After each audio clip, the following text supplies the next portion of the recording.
Nakaupo po ako, tahimik ako, sinita ako ni Congressman Marcos at tinanong, ano yun? I replied that the anti-political dynasty advocacy has long been one of my advocacies. Ngunit sinabi niya, hindi yun. Inaatake mo ang aking ama. Ngunit Mr. Speaker, bakit kailangan questionin ng isang miyembro ng kapulungang ito ang aking talumpati? Kung may mali, kung may kasinungalingan, bakit hindi ako debatihin dito mismo sa plenaryo?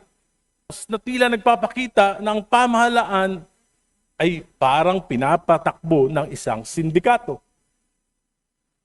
I intend to discuss this further in a separate privileged speech. Yung mga kasama natin na nagpo-prosecute ngayon kay Duterte, they enabled war on drugs. Ang nagpapalakas kay Duterte ay ang patuloy ng mga palpak na polisiya ng Administrasyong Marcos. Sinabi magpapakulong December 15, nagpakulong ba kahit isa? Madam Speaker, I rise on a matter of May we know the pleasure of the Honorable Egay? question of personal and collective privilege. May we know the...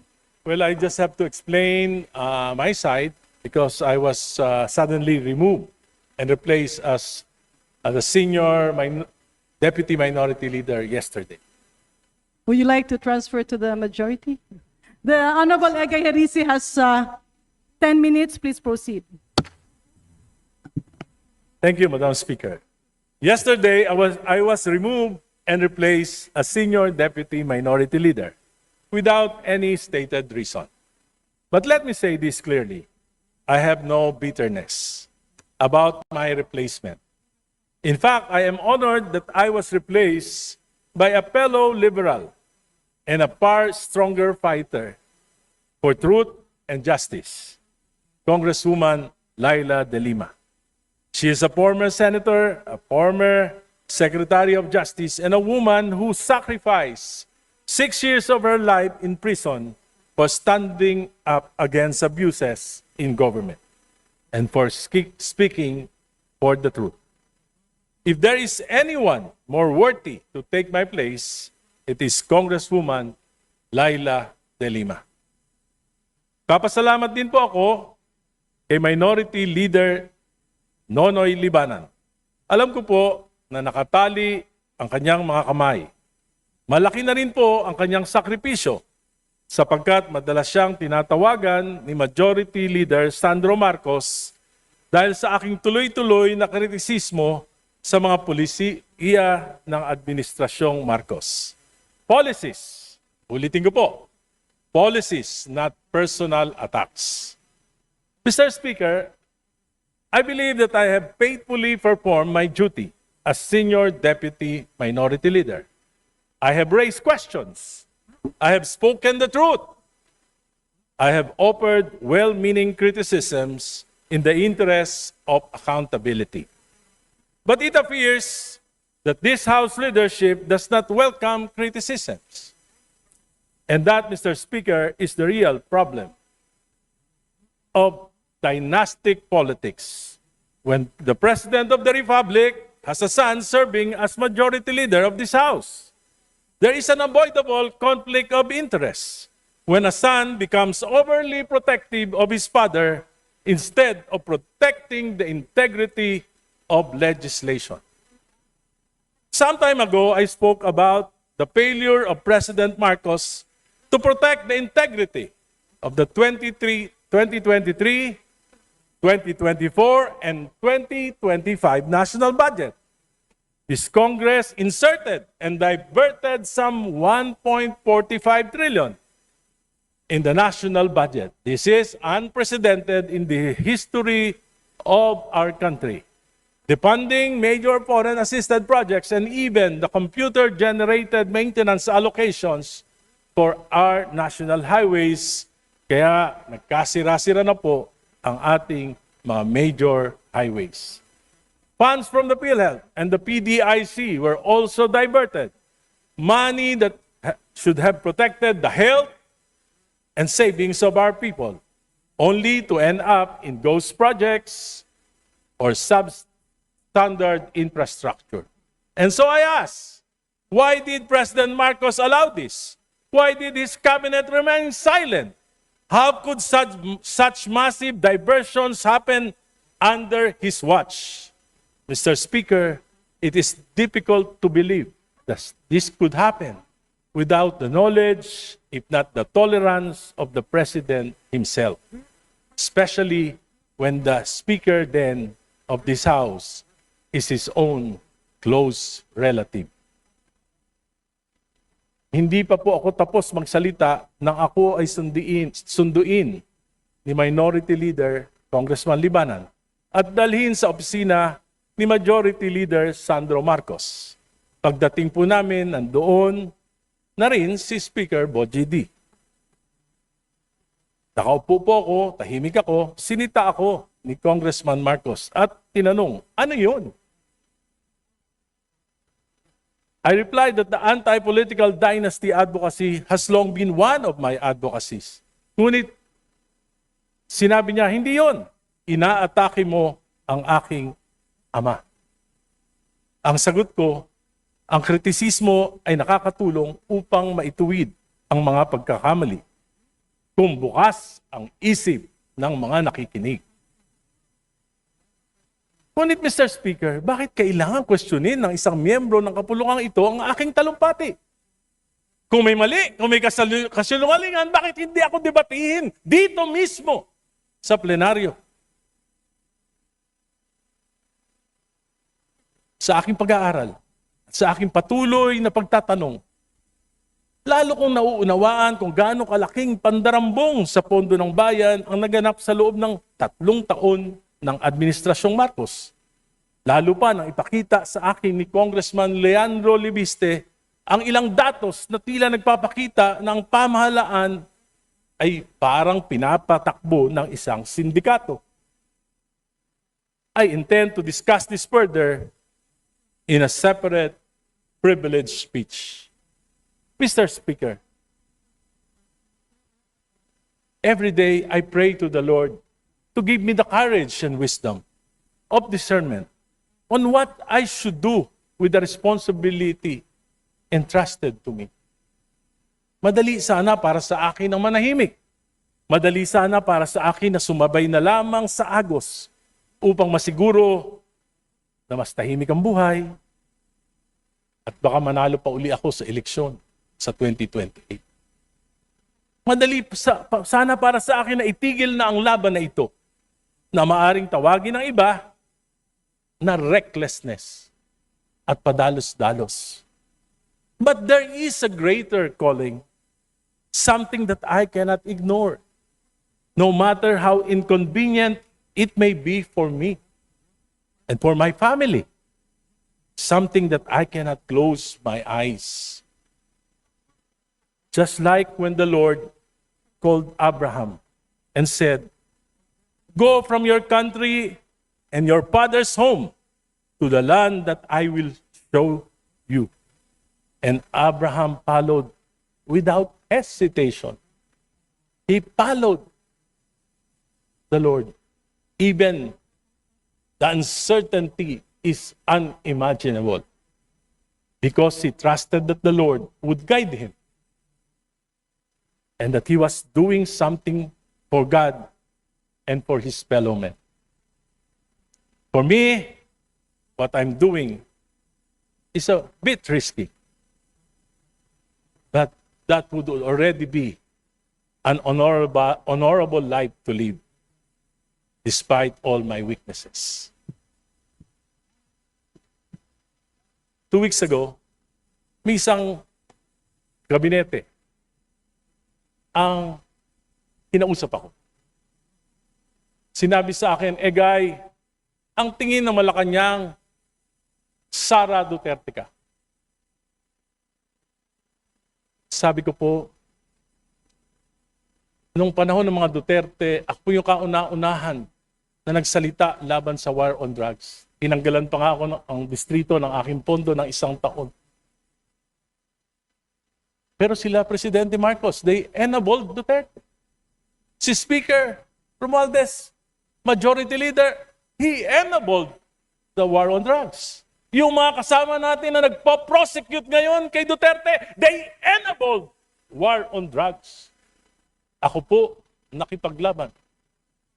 At hindi ko po nilalabanan ang dinastiya ng Marcos lamang. Nilalabanan ko rin ang dinastiya ng mga Duterte sapagkat alam ko na ang punot dulo ng korupsyon dito sa ating bansa ay ang pataba at ngayon mabubundat ng mga political dynasties. Sabi sa akin, Egay, yung mga salita mo nakakapagpalakas kay Sara Duterte. Sabi ko, mali yan. Secretary, ang nagpapalakas kay Duterte ay ang patuloy na mga palpak na polisiya ng Administrasyong Marcos. Sinabi magpapakulong December 15, nagpakulong ba kahit isa? Sinabi ipapasa yung Independent Commission for Infrastructure na mag-iimbestiga. Pinasaba, binola lang kami. Sabi, magpapasa ng isang makatotohanang anti-political dynasty, ipa-priority. Ano nangyari? Sa halip na anti-political dynasty ang pinasa ng Committee on Suffrage and Electoral Reforms, ito po ay pro-political dynasties, hindi lang magpapataba, magpapabundat pa sa mga dinastiya dito sa ating bansa. Today, I bow out as Senior Deputy Minority Leader of this House. But I am even more emboldened to be a stronger voice against what is wrong with our system. I may no longer have the position. I may no longer have the committee membership. But I still have the knowledge. I still have the experience. And I have still the voice and commitment to stand against what is unjust, what is corrupt, and what is abusive. I am no longer Senior Deputy Minority Leader, but I will be the equalizer in this House. Thank you, Madam Speaker. Thank you, my colleagues, until my next privileged speech. Thank you. May I inquire, Mr. Speaker, distinguished colleagues, to the Honorable Egay Erice, paano po ba pinipili ang isang Senior Deputy Minority Leader? Well, alam na po lang po natin yan, Sir Speaker. Hindi pa lang naman ngayong administrasyon na ito, ng mga nakaraang administrasyon, hindi po tayo pumipili talaga ng minority leader kung walang blessing ng leadership ng House. Ibig sabihin, distinguished Speaker, nung ikaw ay naging Senior Deputy Minority Leader, ito ay may sabwatan sa mayorya? Ang ganito po ang nangyari nung ako po ay nirekomenda na Senior Deputy Minority Leader ni dating Senior Deputy Minority Leader Paul Dasa. Well, Hinirap Mr. po ako. Excuse me po. Mr. Tapusin Speaker, niyo lang I po have ako. the name Senior Deputy Minority Leader. Noong 19th Congress. Well, Paul Mr. Dasa. Hindi, Paul nirekomenda Daza. niya po ako. Sabi niya, kakausapin niya si Minority Leader Nonoy Libanan upang ako ang kanyang maging kahalili. Ibig sabihin, Mr. Speaker, ang Hindi pa po ating ako tapos. kagalang-galang Hindi pa na po. kasamahan na si Honorable Patapusin niyo Egay muna ako, bakit niyo ako Erice ay tanungin? hindi pinili ng minorya? But, Because that is... kaya nga po, patapusin niyo ako para maikwento ko lahat. Pwede? Yeah, but can Kung I pwede lang ako. Kung pwede, pagkatapos pwede niyo akong can I tanungin. have a direct answer, Mr. Speaker? I am Kasi directly answering you. Yeah, Mr. But, Speaker, my question is Honorable- very simple. Napili ba siya ng isang former member of the House? Because that is very Nirekomenda unparliamentary. po. He's putting some words on my mouth. Honorable- Ang sinabi ko po, nirekomenda Session ko suspended. kay Deputy Minority Leader of the 18th Congress can recommend. This is my 6th term in Congress. And this is the first time that I've heard that a former member of the House can recommend. Will that be tantamount to dictating to the members of the minority? Because, Mr. Speaker, distinguished colleagues, I was once a Senior Deputy Minority Leader of the 18th Congress, and we chose our officers among ourselves.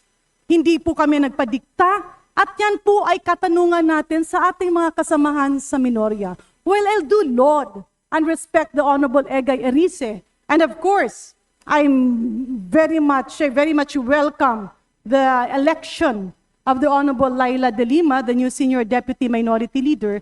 I believe, Mr. Speaker, itong mga bagay-bagay that should be a concern of the minority because they elect the officers among themselves. In fact, our rules, Mr. Speaker, says, kapag tayo ay nagbobotohan, nagboboto tayo kung sino ang ating magiging speaker. At yung hindi bumoto sa nanalong speaker ay nagko-convene to elect not only the minority leader, Mr. Speaker, but also the senior deputy minority leader, the deputy minority leaders, and the assistant minority leaders. Ang punto lang dito, Mr. Speaker, distinguished colleagues, I do empathize with the feelings and emotions of my good friend whom I idolize and a very good friend I had during the Aquino administration. Pero ang sa akin lang, Mr. Speaker, we do respect his voicing out. But let me also call his attention to what he says because I am an author of one of the proposals in the anti-political dynasty bill. Ang pagpaparatang na pinataba, ang pagpaparatang na tila minanipulate, napakadami ng ating mga debate kahapon. And in fact, this is still being deliberated. It is still under the technical working group.